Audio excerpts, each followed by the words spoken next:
Well, we got let's start in with the first round of the college football playoffs. Obviously it started out with Alabama and Oklahoma. Alabama ended up coming on top in this game 34-24. And kind of an odd game. One thing to address up front was the atmosphere of Norman, Oklahoma prior to the game with the light show and however many fit into that stadium, jam packed, loud as can be. Former Big 12 environment, now looked upon as one of the best environments in college football.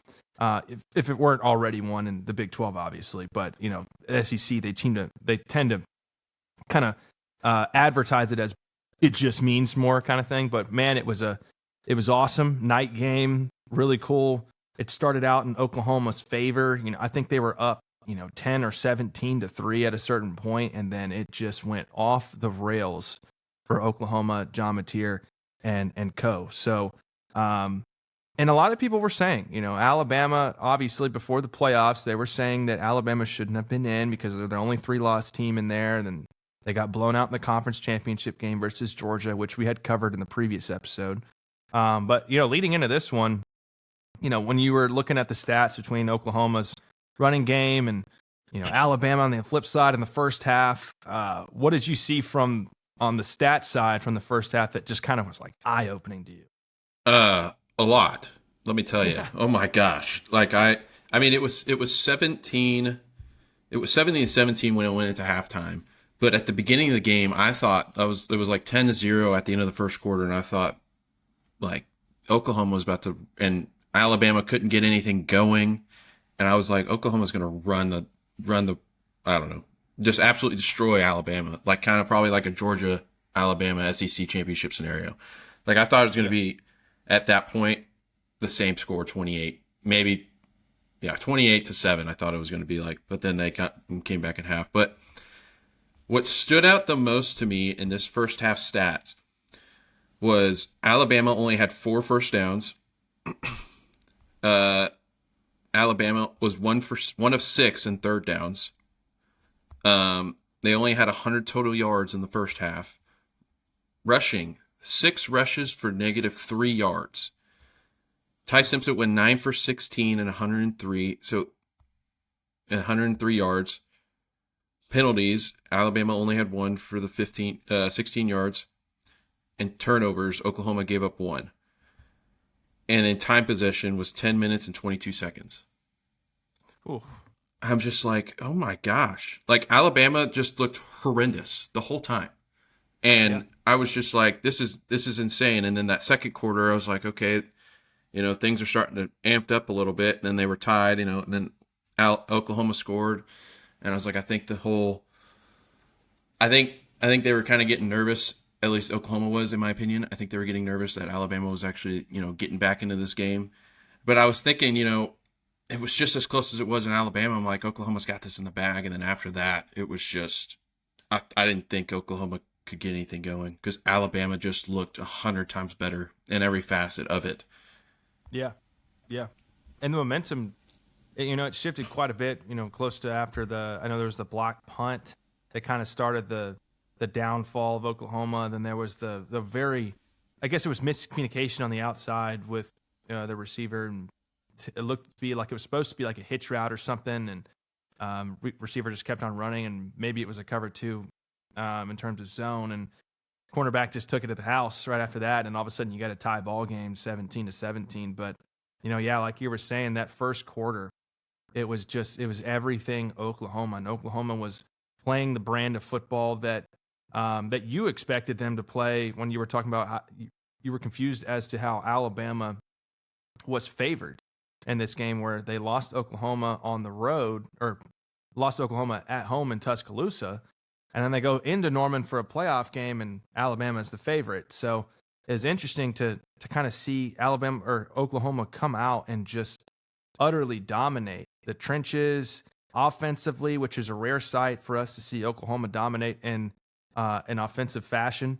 And then, honestly, what was extremely eye-opening to me in this game was the missed plays, like the near missed plays for Oklahoma that could have been the difference in this game. That, after the second half, where you're like, Mateer's going out there, he's making some really neat plays on the run, and I think it was the running back running deep that dropped it right in his hands. That probably would have been a touchdown if he had held on, or at least a red zone opportunity.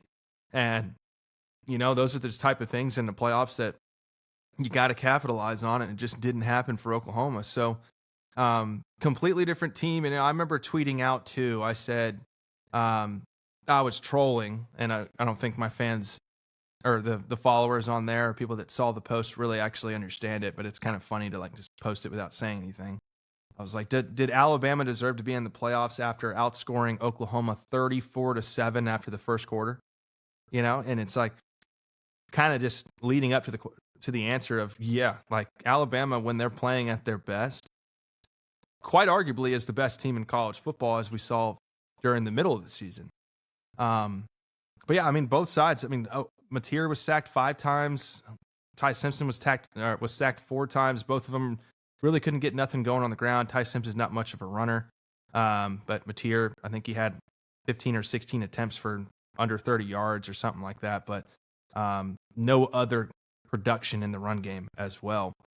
But, I mean, what else did you see from this game in terms of the second half? Like, as things kept getting more and more out of hand, when you're looking at the head coach from Oklahoma or Kalen DeBoer, I know there was rumors surrounding Kalen DeBoer that he might go to Michigan. Those are not his words, but those are just reports that are like, okay, he could be a name to consider. And then you got Brent Venables on the other side, who over the last 2 years at least has had just this A-plus defense, but just no offense to counteract and support that defense. But how did you see that in the second half between the two programs? Well, I think it was almost flipped at that point. You said like Oklahoma had that A-plus defense, and then they just couldn't stop anything, and then offense just looked way worse than what it actually was. Like, they just couldn't get anything going. And with the Kalen DeBoer thing, I think that was just like, I don't even know if he knew about it. Like, people saying, like, I think it was just like, throw names out there. Yeah, let's just throw names out there. And what's funny about that is when we were talking about last episode about the Michigan job, and it was and a bunch of names came up, and Kalen DeBoer was one of them, and I was like, how? Like, in my opinion, if he's going to make it to a CFP, I don't think he's going to get either fired or unless Alabama got throttled by Oklahoma the same way they got throttled by Georgia, then I would see the possibility of them getting rid of DeBoer. Yeah. But at this point, if they made it close, I don't even think. But, I mean, with Alabama coming up top, I don't see DeBoer going anywhere, in my opinion. But just to go back to that, like, Oklahoma just looked scared, in my opinion. I don't know what it was. I wouldn't even say it's scared. It was more like it didn't seem, there was like no energy at all on the field. I didn't see, people hyping someone else up. Obviously I'm watching on TV, so I can't see in real person like what was going on. But just what I was seeing on TV, it was like, sometimes the camera would pan to the sidelines and everybody just looked down. It was just like it was just like everybody was like, it seems to me nowadays is that if you're about to lose, it's like, all right, am I going to stay here or am I going to transfer? Like nowadays, at this point, that's what what probably a lot of players are thinking nowadays on the sidelines when it comes to the end of the season. Like, whether it's a bowl game, like if they stay and play the bowl game, whether it's a CFP, if they're down 34-24, but with 4 minutes left or whatever it was, and they're just thinking to themselves like, well, should I stay? Should I stay or should I go? Like that kind of mindset. Like nowadays. Yeah. I mean, back then, I feel like it wasn't like that at all. It was more like, we're going to give this our all. Don't matter no matter how much time is left, we're going to get everything we got because this is our last chance. Nowadays, it's just like, I could have a better opportunity somewhere else. Right. Yeah. I can be bought by somebody else to a more stacked rostered program, even win or lose in this game. So I got to go out there and show out for me. And like you're mentioning before the paid players era, everybody was kind of playing for the love of the game. Mm-hmm. They weren't. I mean, yeah, they might have been paid underneath the table for certain players, and that's undisclosed. But in terms of today or back then, it was the majority. it was, we're going to play for the love of the game. We're going to go out there. We're going to play for the brand. We're going to play for the 100,000 fans that are here in the atmosphere. And this is our last chance. I only have a minimum amount of time in college football. Now it's more extensive to say I'm in my 5th year. I'm in my 6th year. I'm eligible for a 7th year. And I have some time. And I'm also getting paid a certain salary or a contract in a certain a certain sense to play football in college. So what do I have to lose? And I could just continue to ride this out and continue to earn some income. But then at the same time, it was like, if the energy was down, like you're saying, it's so weird to me, because there should be an energy within college football to say, I want vengeance for the next time. If I didn't get it in this atmosphere, in the first college football playoff appearance in 12, like getting a home playoff game in the 12-team format, playing in the SEC, first time appearing in the SEC, and then going, oh shit, like we lost to Alabama at home. That didn't feel good. But at the same time, we had a 10-win season on one of the toughest schedules on paper. And I'd love to see what we're capable with this same group or a similar one next year.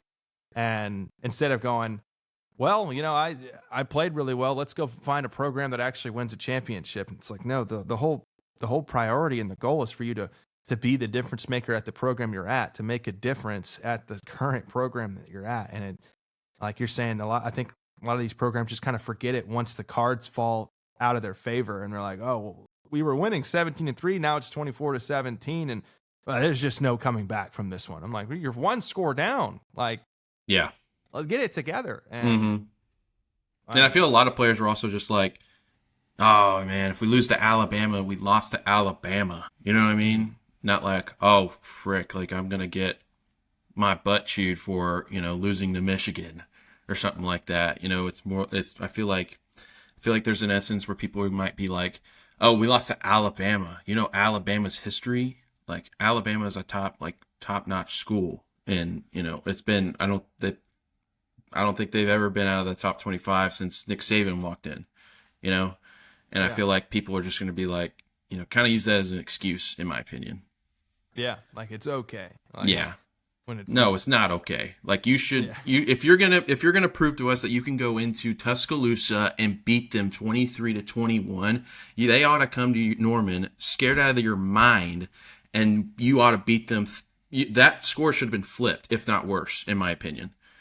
You had time to prep. You knew what they were running. You knew how the schemes were going to work. You knew what kind of player each player was. You knew how they were going to run route, how they were going to pass set. Everything was in your favor, and you were at home. Yeah. And the fact that they couldn't get anything going was honestly bizarre to me, in my opinion.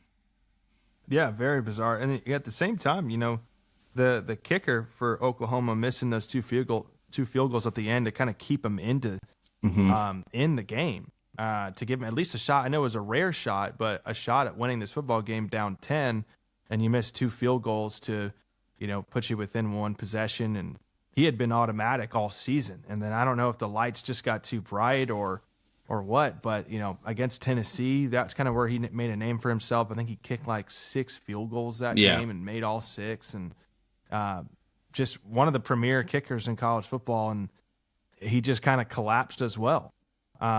So it was a complete breakdown, and then Alabama took every bit of advantage of it. And they didn't really run the ball well. They've been injured at that position pretty much all year. But at the same time, Ty Simpson, after the first quarter, really started playing well, started taking what was given to him, and was highly productive. And then the game plan in the second half on defense for Alabama was phenomenal. They really put a stop to practically any production Oklahoma had in the first quarter. So, hats off to Alabama. They kind of silenced the haters, because now they're going to go into Indiana and play a Big Ten school that won the Big Ten Conference Championship. And, we'll be predicting those games next week. But, that's another prove-it game to where they could say, we actually are one of the best teams in college football, and we're playing in a neutral site versus Indiana, which I tend to disagree with neutral sites in the second round for first-round bye programs. Agree. But, yeah. But anywho. Okay, yeah, so before we transfer to the Texas A&M and Miami game, which I am dreadfully awaiting for, we are going to be talking about a little bit of Christmas traditions and some our top 3 Christmas movies. So we haven't done